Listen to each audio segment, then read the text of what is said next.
And this is the device that he developed. You see, this machine is a nanoparticle dispersion device. But what exactly is a nanoparticle dispersion device? A nanoparticle is a tiny particle, 1 nanometer, or 1/1000th of a meter in diameter. This device separates nanoparticles out. In fact, the device is used in making many products that are indispensable in modern life. Take the ink in an inkjet printer. It's made from tiny nanoparticles, and the device we just saw helps ensure that the ink is propelled out evenly. The same technology is used in liquid crystal television sets and cell phones too. Up until now, it was no easy task to apply nanoparticles evenly. Let's check on that with an experiment. First, we dissolve colored nanoparticle powder in some water and stir. A few minutes later, if you watch closely, you can see that the nano powder is precipitating. Now take a look at the bottom of the bottle. See?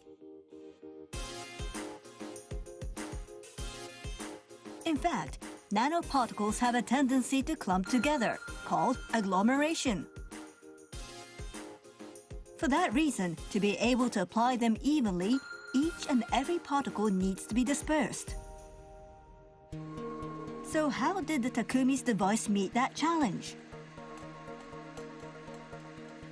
The secret lay in the use of tiny ceramic beads less than 0.1 millimeter in diameter. The beads are shot against the agglomerated nanoparticles to make them disperse. But this method still had a major problem. It was very hard to remove the tiny beads.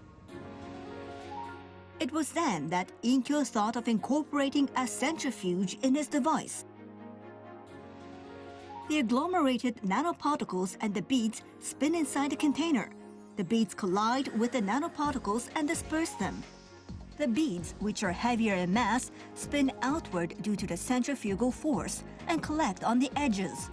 The dispersed nanoparticles left in the center can then easily be retrieved for use.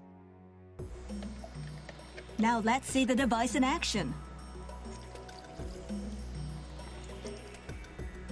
When it is switched on, the nanoparticles circulate around inside it.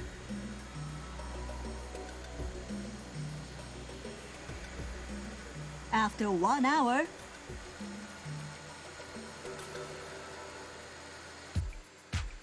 we take out the treated liquid.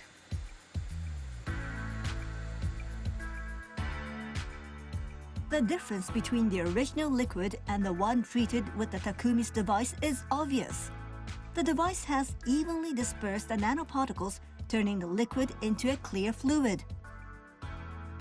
The Takumi's device was apparently responsible for a great leap in the performance of inkjet printers and LCD televisions.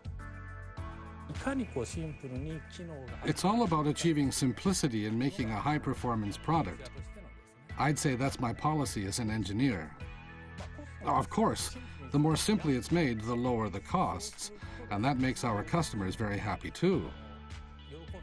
So everything seems to be heading in a positive direction. And with this approach embedded in our company DNA, I want to keep on forging ahead with the team. Let's see how the nanobubbles are produced in a small water tank. A jet of water is coming out from the pump on the left. Once it's plunged into the water, this small nozzle produces micron-sized bubbles that further shrink as they